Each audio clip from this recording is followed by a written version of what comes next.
Nosso programa está de volta agora falando sobre violência doméstica. Eu estou recebendo aqui no nosso estúdio a Vanessa Molina, que é psicóloga, vai conversar com a gente sobre o tema. Tudo bem, doutora? Tudo. Prazer recebê-la aqui, viu? Prazer estar aqui no programa. Falando sobre um assunto tão importante, ela também representa a associação Fala Mulher, né? E eu queria começar, estou até aqui com um papelzinho que a gente vai explicar sobre alguns sinais de alerta. Eu queria começar perguntando, doutora, hoje, quando eu, por exemplo, pego esse teste e olho dentro da relação em que eu estou, com a maturidade que eu tenho, com pessoas que eu já entrevistei, eu tenho uma facilidade de perceber algumas coisas. Mas eu vejo que quando a mulher está dentro de um relacionamento abusivo, parece que fica muito mais difícil perceber o que está acontecendo. Ao longo desses anos, trabalhando com mulheres que passam por situações como essa, a senhora percebe isso também? Sim, é muito comum, né? A gente recebe mulheres que passam por situação de violência há 20, 30 anos. Muitas esperam os filhos crescerem para daí procurar ajuda, né? Porque a violência doméstica, ela começa de uma forma bastante sutil, né? Com alguns comportamentos que a princípio a mulher até interpreta como gestos de amor, um controle, um ciúmes, que começa a ficar excessivo, né? Um comportamento de posse. E aí quando a mulher se vê na situação realmente de violência, ela já está extremamente fragilizada emocionalmente. E isso faz com que ela dificulta ela procurar ajuda. Doutora, a gente está focando hoje na questão das mulheres, mas quando a gente fala dos números assustadores de violência doméstica, a gente sabe que as crianças também se enquadram nelas e ainda que com um número muito menor, alguns homens também podem sofrer, né? Sim, claro. Dentro da violência doméstica tem a violência familiar, que aí pode acometer crianças, adolescentes, e a gente sabe também de casos em que homens acabam sofrendo violência, inclusive alguns juízes já até aplicaram a própria Lei Maria da Penha para esse tipo de caso, algumas exceções. Perfeito. Acho que a gente depois pode marcar bate-papo falando sobre idosos, destrinchando os casos, mas falando especificamente sobre a mulher, doutora, conversava com ela fora do ar e ela me falou que já está na associação há 10 anos. Isso. E a gente tem visto muitas mudanças, acho que principalmente com o marco da Lei Maria da Penha, e a partir daí muitas alterações acontecendo. E hoje, uma pergunta que muitas pessoas se fazem quando a gente fala a respeito de feminicídio, que é: a gente está sabendo mais porque está se divulgando mais ou realmente as pessoas estão ficando mais violentas, estão inseridas em contextos violentos e não percebiam? O que a senhora constata pela prática, doutora? O que a gente observa é que a violência contra a mulher sempre existiu, né? A partir da Lei Maria da Penha, dos movimentos feministas, é que a gente percebeu que começou a se falar mais sobre o assunto e começou a chegar mais informação para as mulheres. Porque muitas vezes a mulher ela nem conseguia se identificar numa situação de violência. Então a gente percebe que com espaços de discussões, com as informações, com as questões da Lei Maria da Penha, isso veio muito à tona, é um assunto que vem sendo muito discutido e as mulheres começaram a tomar coragem para denunciar e para falar que estavam sim sofrendo. Até dependendo do exemplo, às vezes uma mulher acaba falando que sofre violência, vai para a mídia, daí a mulher que está lá em casa vê que ela não está sozinha, que isso acontece com outras pessoas e toma coragem para procurar ajuda e fazer a denúncia. Doutora, quando a gente fala sobre violência doméstica, eu acho que por algum motivo o nosso primeiro pensamento ainda é contato físico. Mas eu queria saber sobre outras agressões que podem existir, que não tem necessariamente a ver com o que afeta o físico, mas que afeta demais também, não é, doutora? Exatamente, isso é muito comum. Fala em violência doméstica, a primeira coisa que vem na cabeça é a violência física. Mas a partir da Lei Maria da Penha, ela foi definida em 5 modalidades, que é a física, a psicológica, que são os xingamentos, as ameaças, o constrangimento, a violência moral, que é quando há esse constrangimento em meio público, e isso está sendo muito comum, o uso das redes sociais, Facebook, grupos de WhatsApp, para desqualificar a mulher, para xingá-la, para ofendê-la, né? E além disso também tem a violência sexual, né? Que é qualquer ato sexual praticado contra a vontade da mulher, e às vezes a mulher entende a relação sexual como uma obrigação dela, né? E a violência patrimonial também, que é quando há supressão de documentos, quando há a destruição de objetos pessoais, celular, roupas. E situações de trabalho, às vezes, né, doutora? exatamente. Eu lembro que uma vez eu conversei com uma mulher e eu estava tentando ajudá-la e instruí-la, e ela falou que o nome dela estava sujo, porque ele fazia ela assinar todos os cheques e documentos, tudo que ele precisava, ele já tinha sujado o nome dele, daí ele sujou o nome dela, e ela faz parte de um tipo de agressão, não é verdade, doutora? É a violência patrimonial. A gente tem aqui alguns sinais, eu tô com um folderzinho, um folhetinho, que vai trazer alguns sinais que a gente pode ter de alerta e um teste. Então, para você que quer fazer, talvez você esteja em casa sozinha nesse momento e você está na dúvida, porque eu sei que isso acontece em algum momento, parece que a ficha começa a cair dessas mulheres. Então, presta atenção em alguns sinais de alerta. Eu acho que uma coisa muito importante para a gente falar, eu queria que a doutora falasse sobre isso, a gente vai passar por eles, a pessoa pode ir vendo na tela enquanto eu pergunto, é que muitas pessoas que estão em um relacionamento abusivo no namoro, por algum motivo que eu não entendo qual é, a pessoa fala, quando ele casar vai melhorar. Não vai melhorar. Eu acho que é um sinal de alerta para essas jovens, não é, doutora? Exatamente. É importante que as mulheres estejam atentas a esses sinais. E se perceber que está acontecendo algum comportamento desse, é para procurar ajuda, né? Isso é muito importante. Essa ilusão de que vai mudar de comportamento ou até mesmo o próprio companheiro faz esse tipo de promessa, isso não acontece, é muito difícil, né? E se a gente parar para pensar que até às vezes para a gente é difícil mudar algum comportamento, imagina eu querer que o outro mude. Então isso não pode acontecer. Mas também a mulher tem que tomar muito cuidado para ela sair desse relacionamento. Porque o que a gente vem percebendo é que a mulher, ela percebe que ela está numa relação abusiva e quando ela vai sair é quando ela perde a vida, né? Porque daí bate de frente muitas vezes, né? Olha, eu conheço cada história. Eu conheço história de gente que na madrugada pulou com os filhos muro de casa para poder fugir. E daí um tio veio com o carro ligado. Outro dia eu estava conversando com uma pessoa que eu vejo toda a semana. É uma prestadora de serviço que eu vejo sempre. E ela me contou do caso dela, de quando ela foi morar com o namorado porque estava grávida. E daqui a pouco sempre permeou ali uma situação estranha. Alguns desses sinais que daqui a pouco eu vou ler. Até que de repente ele quase a matou. Ela falou que ela estava quase dormindo depois de apanhar muito. Ele estava vindo com uma bandeja de água quente em cima dela e ela escutou o filho gritando: papai, não faz isso. Na frente do filho, a hora que ela abriu os olhos, ela viu ele, enfim. Quando eu vejo cenas como essa, que estão aqui no nosso dia a dia, você pode pensar que está muito longe de você, mas às vezes aquela amiga com quem você conversa, que está sempre com um sorriso no rosto, pode estar guardando alguma coisa tão importante. E a gente tem um papel de alerta e a gente tem um papel de ajuda também. E às vezes essa amiga e esse parente que fica sabendo e está revoltado, fala, você tem que enfrentar. Peraí, vamos entender a maneira certa. O que fazer após perceber que a gente está numa situação como essa, doutora?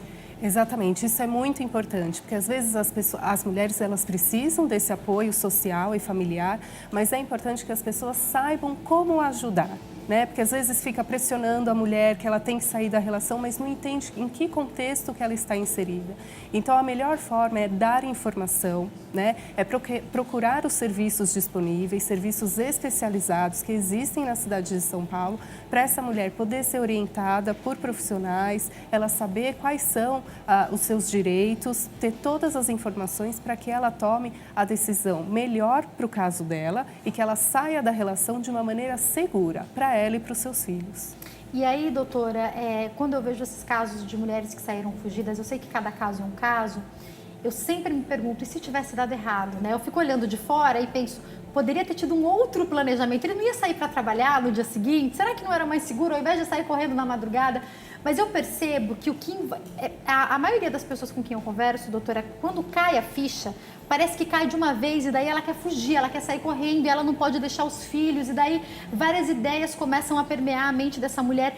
É importante procurar ajuda, não é verdade? Sim, muito importante porque ela tem que preservar a segurança dela, né? E às vezes até é muito comum que a mulher está numa situação de risco e não quer sair de casa, não quer abandonar suas coisas. Tudo que eu tenho essa casa, exatamente, né? A gente sabe que é uma situação extremamente difícil, mas ela tem que pensar na preservação da vida, porque a mulher que está do lado do seu companheiro, ela nunca vai pensar que ele vai ser capaz de fazer, de acabar com a vida dela. Só que os Infelizmente, números acontece estão muitas mostrando que sim. Então, Cecília, desculpa, doutora, vocês lembram o caso de uma... Ela era cabeleireira, nem lembro. Eu lembro Sim. muito da cena, que a hora que ele aparece, ela tanto achava que ele não ia fazer, que ela põe a mão na cintura e vai, tipo, o que você veio fazer aqui? E a hora que ele a mata. Então, essa mulher que às vezes viveu 20, 30 anos com esse companheiro, ela pensa, não, matar ele nunca vai fazer isso.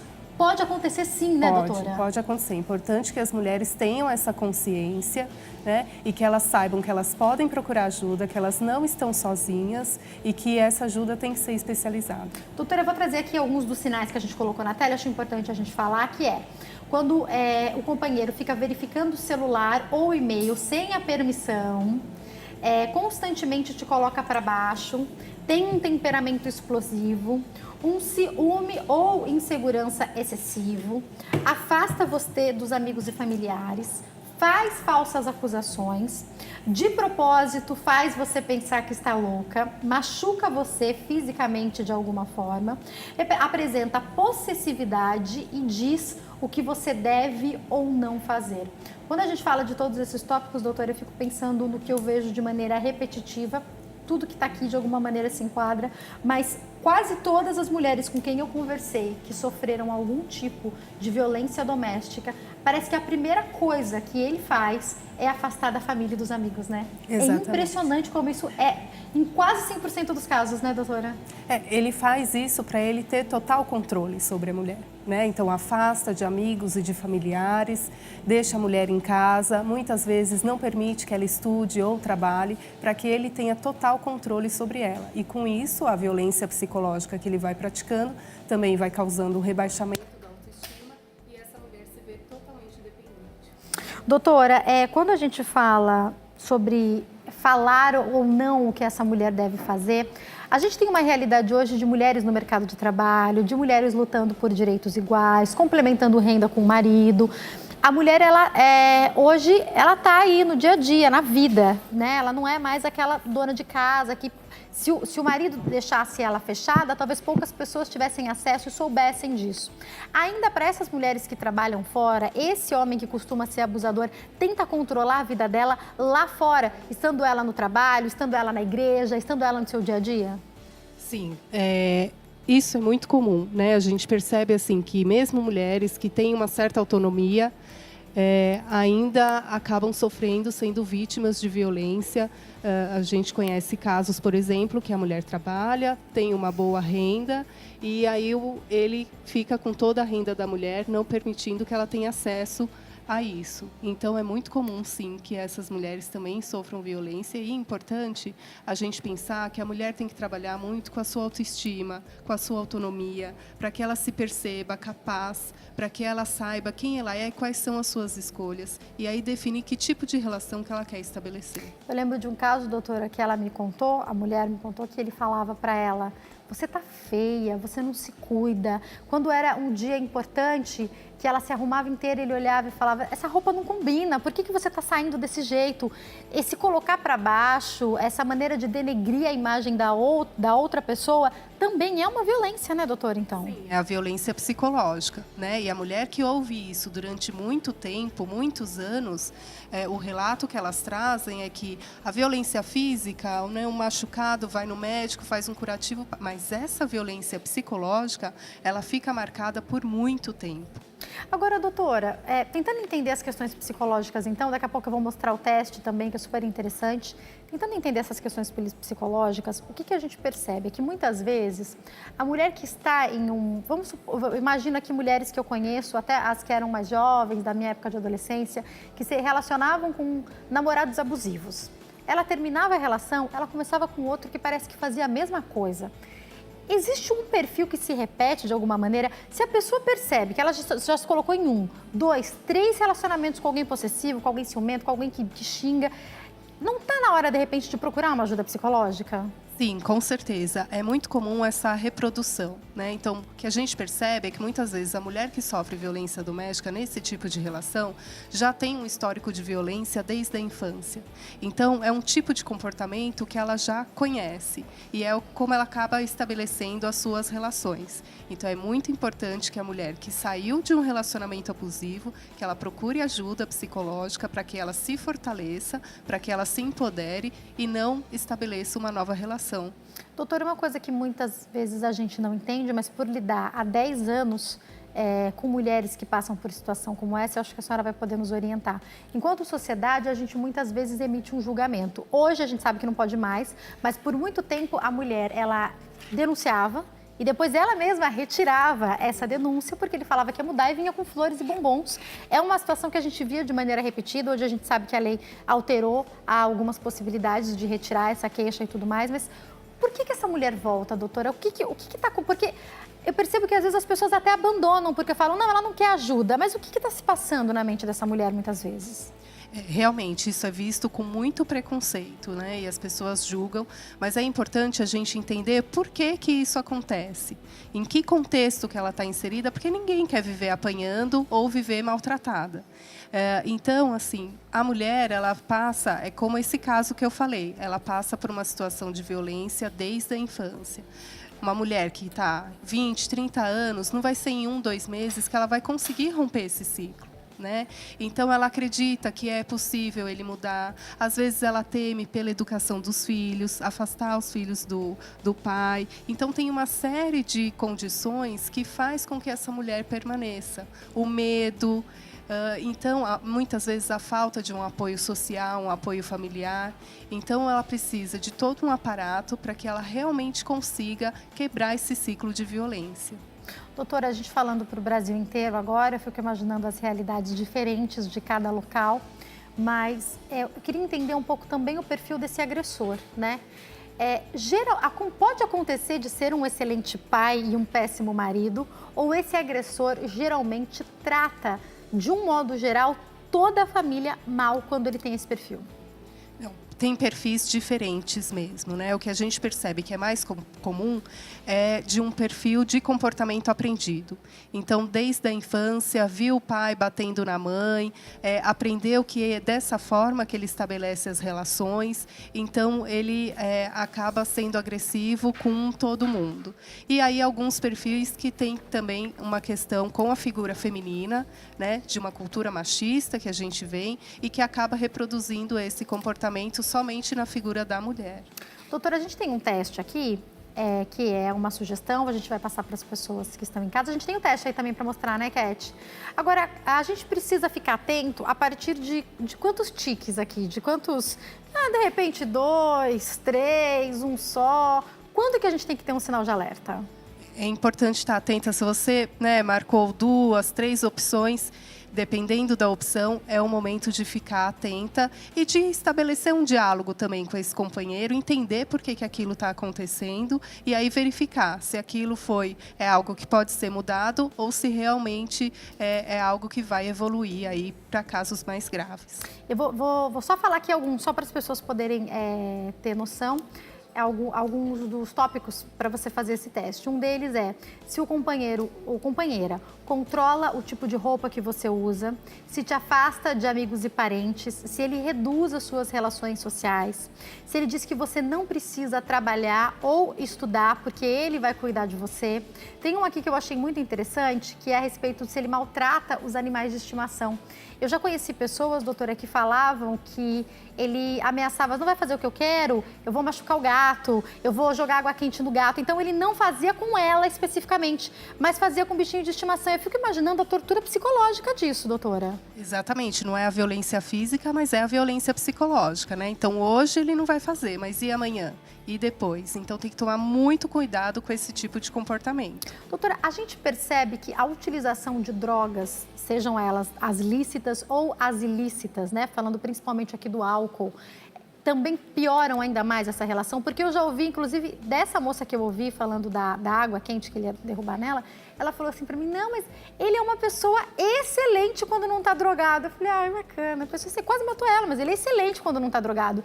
E aí eu queria entender onde é que entram as drogas nessa história.